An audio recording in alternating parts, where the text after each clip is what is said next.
À ce jour, la justice ne sait pas mesurer la gravité du viol.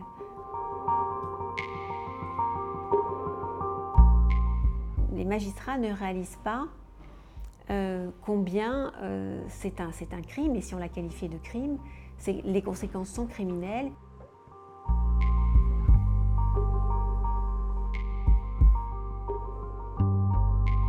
Alors, la correctionnalisation du viol, c'est le fait que le viol, qui est un crime, donc qui est passible de la cour d'assises, soit jugé par un tribunal correctionnel qui ne juge que des délits.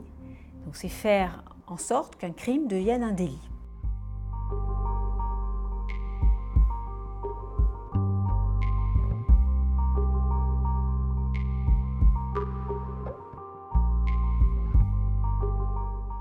On va perdre le sens du mot viol finalement.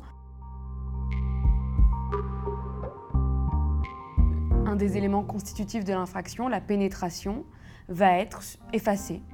Un viol finalement pourra avoir la même qualification sur le casier judiciaire et sur la condamnation qu'une main aux fesses, qui est aussi une agression sexuelle.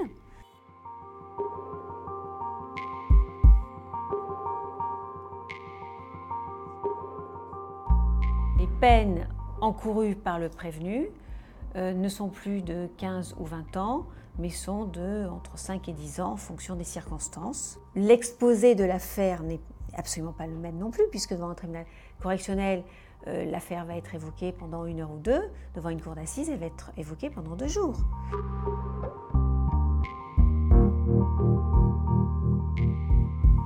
Il y a un sénateur qui avait posé une question au ministère de la Justice sur le traitement judiciaire de viol à ce sujet.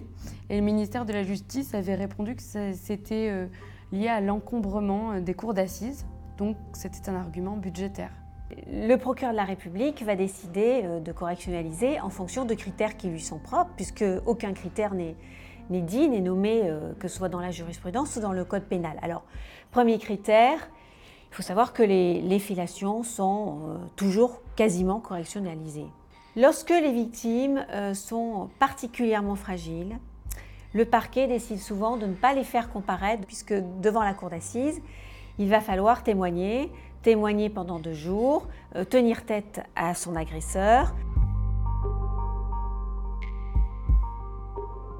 Pour correctionnaliser un viol, logiquement et normalement, il faut demander l'accord de la victime.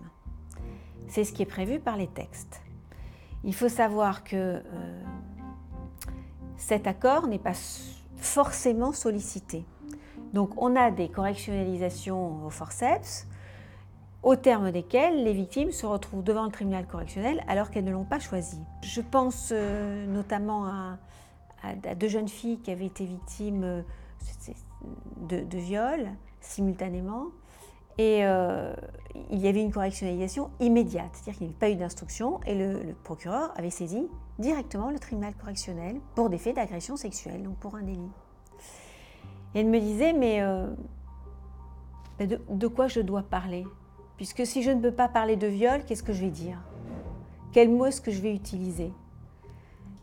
Et cette absence, on leur vole le sens de ce qu'elles ont subi.